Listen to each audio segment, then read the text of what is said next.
Hello there, I'm Nick, and this is the Game Apologist, where we look for the Sonic in the 30th anniversary of Sonic. Yes, our blue teenager's stunted growth has endured for 3 decades now, and while we certainly had quite the celebration with the Sonic Symphony and plenty of merch to bedazzle our necks with, Hedgie Hoggerton is somewhat lacking in the game department these days, which is fine by me. In between the underwhelming Boost game and the global pandemic, I get it if Sonic Team needs to take their time for this upcoming 2022 game. And in the meantime, we could play Sonic the Fighters again, or cameos of Sonic in a few games I will never buy, or we could get something from Christian Whitehead and Evening no, nothing there? No? Maybe on Origins? Okay, Sega. Alright, no, you clearly know what you're doing. I mean, all this stuff is nice and appreciated, but it does feel a little strange to once again celebrate an anniversary without some proper gaming content. I mean, we have to wait till September to replay a game I've found thoroughly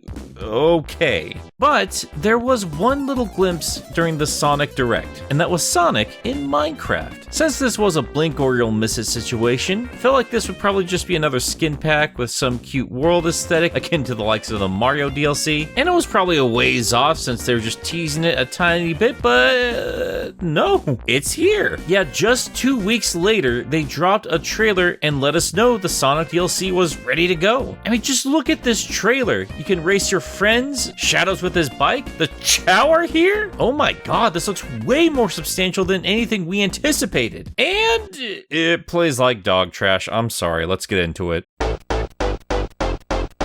Okay, so it needs to be said, the way I purchased and downloaded this game absolutely affected my first impressions. So this doesn't apply to everybody, but considering that this is a multi-billion-dollar franchise being run by a multi-billion-dollar corporation, I think it's more than fair to have them sort out their nonsense. And if you have not yet purchased the Sonic Pack or the Bedrock edition of Minecraft, consider this a buyer beware. Yes, believe it or not, there are those of us out there who haven't played Minecraft like it's our religion. Please be patient with me, Minecraft faithful. So I bought the Switch port of Minecraft a while ago for the Jurassic World stuff, and well, that's its own story, but I barely played any of it. But I was thankful to have a copy of Minecraft on hand where I could download something if necessary, and that came to be when Sonic was announced. And for only $8, I thought that would be fairly reasonable. But once I bought it, the game told me that I didn't buy it. And even though I complained on Twitter and Mohang, whatever you call it, said, hey, we're aware of it, we'll fix it eventually, it wasn't sorted right then, right now, and I had to get a video done, so I just said screw it, I'll fix it later, I'll throw down another $8, and that's exactly what I did. But little did I realize that Minecraft on the Switch is,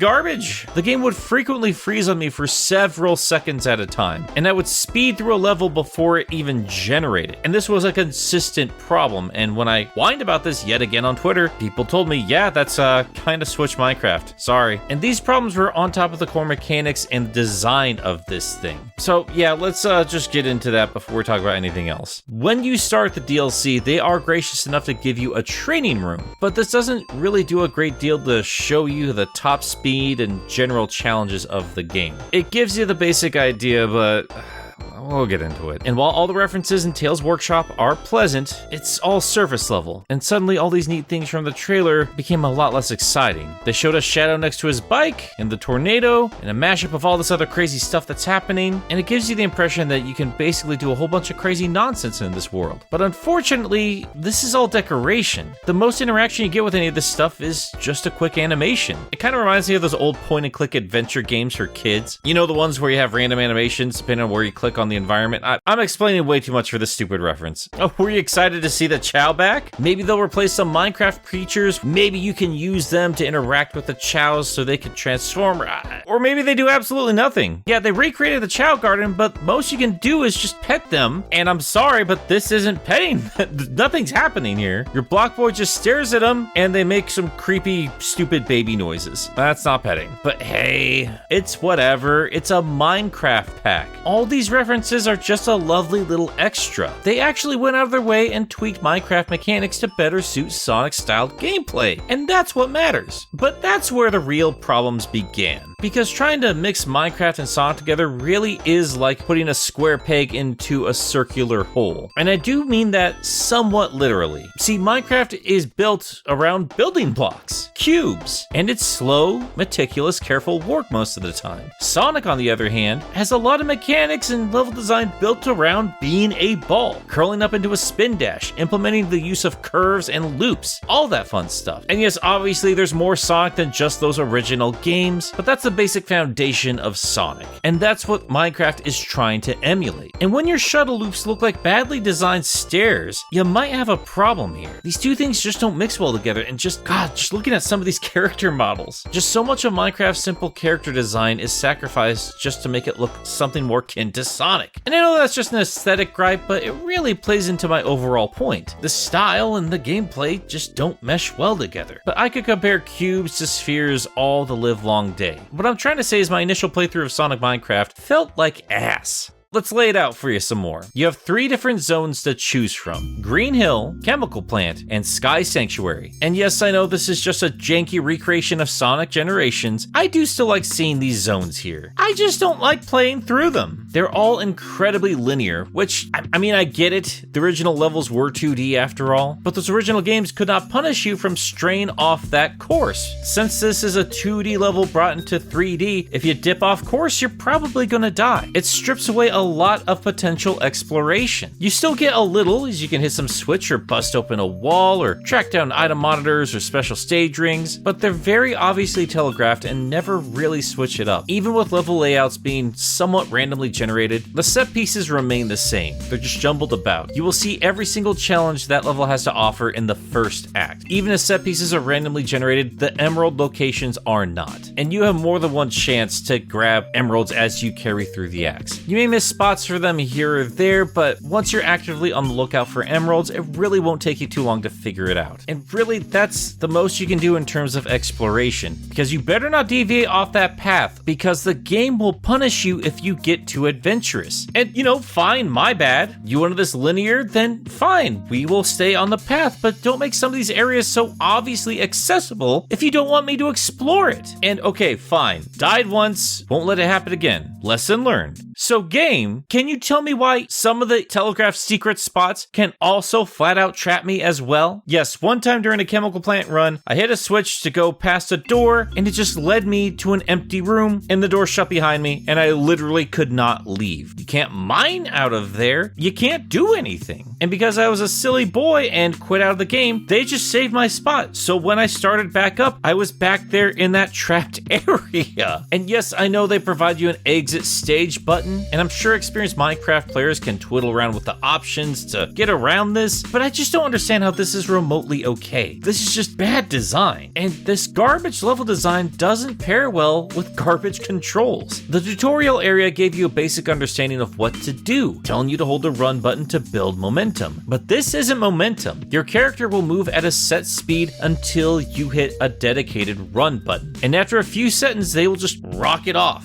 You have 2 speeds, one that is way too slow and one that is way too fast. And that is a problem when you are required to have some more precise jumps, and you're trying your best not to fall to your death or slam into spikes or pray to Gator Jesus that the hitbox will actually work in your favor when you attack a badnik. Because honestly, it feels like luck of the draw half of the time I run into these things, or the springs, or the boost pads. You don't always have to jump on a bad guy to attack them. You do have secondary abilities and they do change between the characters, like spin dashing or punching, but they all pretty much do the exact same thing: build up an attack and launch you forward. Knuckles, though, I do not understand the thinking here at all. Okay, so Knuckles can glide, and it's real stupid. You don't hop up and then just start gliding. No. Instead, what you have to do is rev up a punch and then blast off, and then you click the jump button, not hold it down, and then he'll glide. Kinda, I guess. This is so needlessly tedious and complicated, to the point that it's rendered useless. That punch doesn't send you up in the air. You have to just get lucky or hit it at the right time, and then really I could only utilize this stupid move for like 2-3 seconds. It doesn't make any sense. And yes, sure, they're trying to make this all work with a Minecraft physics engine, but Tails can hover and Shadow kind of floats. I don't get why Knuckles is such a mess. And the rings. Oh my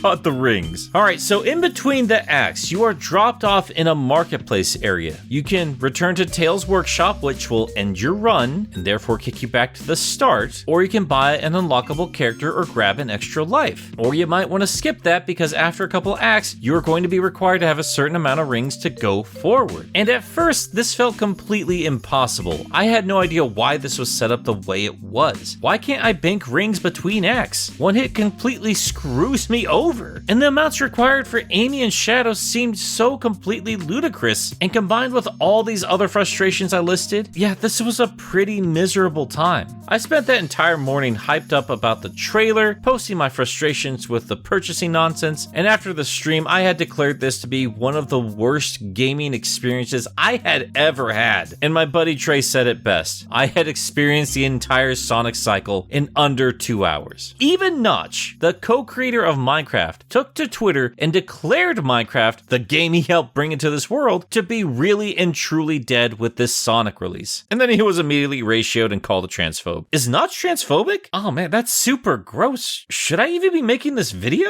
Should I even be playing this game? I mean, I know he sold it off to Microsoft, but still, it just kind of makes me feel gross, man. Whatever, I guess we'll keep going. Why can't I just enjoy things without the creators being complete garbage people? Well, thank goodness I can always rely on the old Harry Potter games. I spent so long on that video, man. Good thing I have nothing to worry about there. Look, I can complain plenty about this game, and I already have. But this is just from a few hours, and almost all of it was on the Switch, and while I was streaming. And while I know some people can play while streaming just fine, it does make a difference for me. And it wouldn't be a very fair look at this game if I only judged it from 1 or 2 frustrating experiences. So I decided to put it down and stew it over. And I have to admit, I kind of got curious because people were telling me, quite politely mind you, that they had a pretty good time with this. And I know us Sonic fans can put up with a lot, but it seemed fairly obvious that there was something here worth appreciating. And when I had calmed down and put on the PC version, while there were still issues, I gotta admit, it didn't take me too long to find what people were enjoying about this.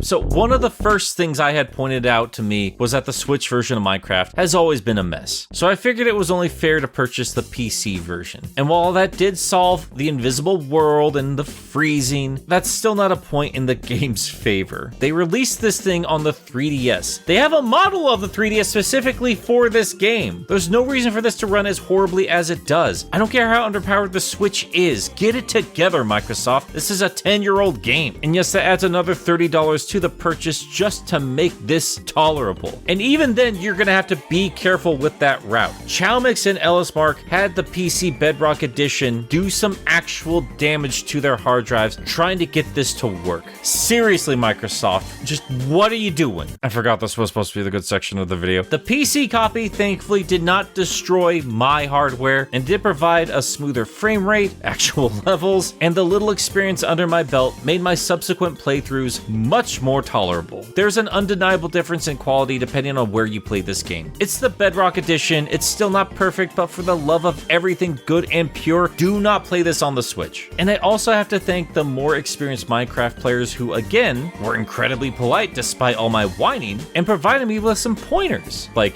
don't use the Switch and also remap your controller. And oh my god, thank you for that. Because on default, if you're using a controller, they have you run by holding down a thumbstick, and while I feel like that makes sense for short spurts of speed in a first-person shooter, not so much when you need to constantly hold it down. It becomes a strain very quickly. Just put it on a face or shoulder button, your thumb will thank you. But even then, it's not perfect. It will still strain, but it's much easier when it's off that thumbstick. And that aside, while I do still have a lot of issues with the physics and a lot of the layout, I did have a lot of issues because I didn't quite understand what this game was set out to do. At first, I thought a lot of of the things I needed to unlock were impossible to achieve, but with just a little playing, this game actually became a breeze. You see, thanks to the achievement board in Tales Workshop, I was under the impression that each zone had a set of 5 acts with a set end goal. I was looking at this purely as a Sonic game, and that's not the case. This is basically an endless runner or a horde mode or whatever you want to call it. Even if a particular act has an endpoint, you're not actually trying to get to the end of the zone. You're trying to see how long you can last in a particular run. That's why there's no spot to store rings in between acts. That's why you don't lose rings if you fall off a cliff or something along those lines. And that's why the game will make you pay more rings as acts progress. That's why it locks you out if you don't have enough. And yeah, at first it didn't feel like I was getting anywhere, or I thought it was stupid that buying a life could lock me out of the next stage, but I mean, that's part of the design. If you're good enough, you will accumulate enough rings to unlock extra characters, and in between acts you have the ability to buy a life if you're running low. But the game is expecting you to make a tough choice. You have to spend wisely, because that life, or that extra character, can cost you an entry fee to the next act. And while I initially thought this was the stupidest setup, after finally understanding the layout, this makes way more sense. And again, you do need to contend with inconsistent hitboxes and questionable level design, but honestly, it won't take you that long to come to grips with all of this and blast through these acts like they're nothing. Once you come to grips with the controls, as wonky as they may be, this ain't nothing. The challenges really do have a low ceiling. Yeah, Shadow and Amy are expensive at first, and getting hit by a badnik can completely screw you over on an early run, but the rings section off in your inventory with each 64 you collect, and that in turn kind of becomes something like a life bar. So yeah, after a while, even if you do get hit, you'll have collected so many rings that a smack here or there really won't be the end of the world. And once you unlock Shadow and Amy, that's it, really. You don't have anything else to buy outside of those extra lives. And by the time you're playing that well, you won't need them anyway. There are life monitors in these acts. You just have to track them down. And like I said, there's not a whole lot of exploration. You're gonna find them. And while the costs of the acts do jump with each progressing level, it does cap off at 64 after only 5 acts. And Act 1, as I said before, is gonna show you everything this world has to offer. It's just as challenging as Act 2, 3, 4, so on and so forth. They'll randomly generate the layout, but again, all the set pieces and challenges are the exact same thing. And while I'm still not a fan of the controls, once I became more confident, this really wasn't an issue at all. And dare I say, it was kind of fun at times. I still don't like the level layout. I do think they are a bit too streamlined, but considering what they are doing, I get it. I mean, I would have liked to explore a bit more, but apparently the mere fact that they could pull off these mechanics in this engine is a miracle. So I can understand why they want to focus on the speed here. This is Sonic after all. And I have to admit that I do appreciate that the emeralds are not a nightmare to track down. Yes, their appearance can be random, but like I said earlier, they're always going to appear behind the same specific trick wall or open space on the floor, or whatever the case may be. You literally could look it up and you'll know exactly where they are within 5 minutes. And the special stages themselves, while they're far from interesting, do provide a fun little challenge. All you have to do is jump down this hole and you'll begin to skydive down to this cylinder. You have to avoid hitting mines or surfaces, and this immediately made me think of a mix between the Chaotix bonus stage and Sonic Advance's special stage. It's simple, and it's easy to understand, and that's all it needs to be. And thankfully, it's not a complete headache if you screw up. If you do touch a wall, you're just sent back up to the top and you have to start again. There's no time limit, so just keep at it. And before you know it, you'll have your set of emeralds. There's 2 in each of these zones. The 7th is only found at the end of the unlockable Eggman mode, which has you zip through all 3 zones with only 1 life. But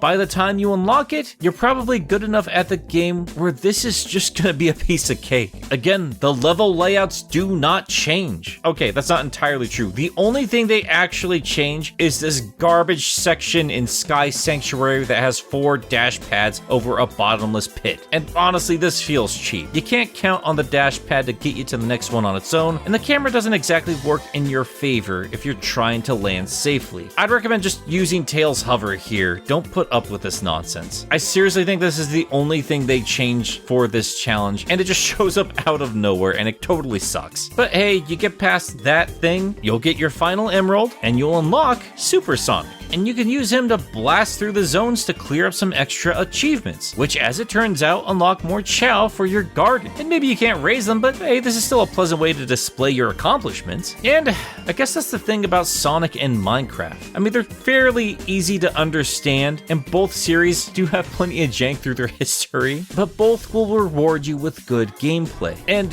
yes, this combination is still kinda trash, but it's enjoyable trash. And it didn't take me long to overcome the challenges I initially thought were impossible. And while I did gloss over it in the beginning, I have to admit that all the references in Tales Workshop were an absolute joy. It reminded me of my time with Sonic Jam. And as you guys will come to find out, I love Sonic Jam. And just having Mecha Sonic and Metal Knuckles acknowledged in any kind of official release was gonna get me to buy this anyway. I completely freaked out. This is worth the $8. And they're just skins. That's literally as surface level as it gets. I guess that does deserve recognition though, because despite what I said earlier, if I think about it, this isn't just skin deep. Yes, it's jank as hell, and no, it's not great to play, but they really went above and beyond for Sonic. Mario just got a reskin world, and that was slapped onto physical releases. Sonic got way more love here. The skins alone would probably be worth the asking price, but here they captured something about Sonic that I think is incredibly important for the franchise. It's got a style and gameplay you just can't find anywhere else. Like seriously, there's no other Minecraft pack that operates quite like this DLC. I would have loved to see them implement a bit more mining or other core mechanics in it with Sonic design to see what could happen with all that, but yeah, even I have to admit that this effort, strained as it may be, is a commendable one. And somehow it doesn't stop there, because we got even more Sonic content with all this Hive server stuff. And they have all their own assets. They even have a new Sonic model, which looks remarkably similar to that old school American Mohawk style, thanks to those sprite quills. They give you a whole bunch of stuff to do, and all with normal Minecraft physics. And it's all for free as long as you own the Bedrock version of the game. But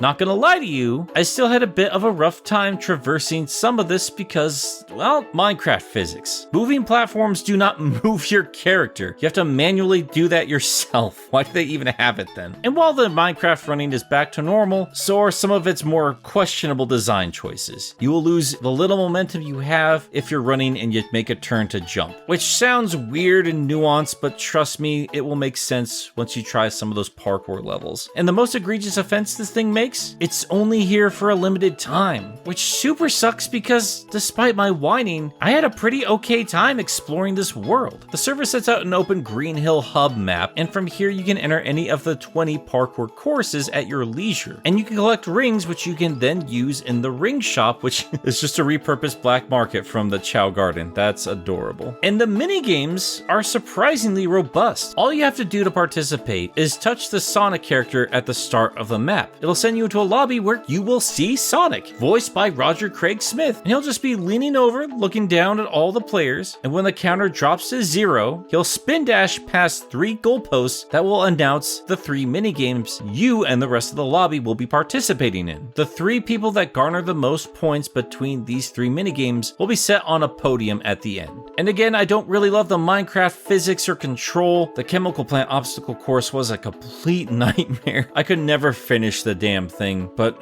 that's clearly my inexperience because I saw other people finish this within like 30 seconds. I don't know how they did it. But don't fret, because even though this is chemical plant yet again, like I said, they're using their own assets. So this looks different from the stuff you'd have to buy. And you will see Green Hill, you will see chemical plant, and you will see Sky Sanctuary, but you're gonna see more than just that. Each of these mini games takes place in a different Sonic map, including a ring collecting game in Rooftop Run, a giant ring challenge in Planet Wisp, and Sky Sanctuary reappears with this carnival style shooting challenge, as well as some others. It's just, it's such a shame that this is a limited time deal, or that you can't use these assets in a more open Minecraft world. This Hive stuff really helps this Sonic content feel like a complete package, despite all my issues with the things I had to pay for. Altogether, this really does feel like a step up from other Minecraft pack-ins, at least the stuff I played, which is only Jurassic World and Mario for a few minutes each. But still, it does need to be said, Sonic Minecraft in comparison to some free fan projects out there, it does fall a bit short. I'm not the biggest fan of Sonic Robot Blast 2's controls, but that's mostly me not being experienced enough with them, but the mere fact that Sonic exists in a Doom engine is just incredible. And I still had fun. I can tell I just need to get the hang of what is going on here. This should not work together at all, but somehow it does, and it meshes together so much better than Minecraft does with Sonic. And they don't really have anything that helps incentivize the core Minecraft experience. You know, the mining and crafting, which I understand is not an easy task when it comes to our blue boy, but I don't think anybody would have been upset about an Angel Island or a Lost Hex map. I really do appreciate the genuine effort to bring in a wholly unique gameplay style and go above and beyond expectations, but I don't know if that was entirely the right call when I know a lot of people would have been happy with these skins and some more unique Sonic assets for environments. Maybe there would have been a fun way to implement that speedy gameplay in a more open environment. Why were all the bonus rings behind flimsy walls? Maybe we could have dug for them. I don't know. Look, whatever. If you're familiar with Minecraft's shtick and you want to see it do something new, I think you might have a pretty good time here. If you're a Sonic fan first with little interest in Minecraft, I'm not sure any of this stuff is going to change your mind. If you want a speedy Sonic game, go play a Sonic game. If you want to play Minecraft, you're probably not going to be touching this DLC because you literally cannot play Minecraft like Minecraft. But that said, if you're just curious, I can't imagine people being too upset spending those $8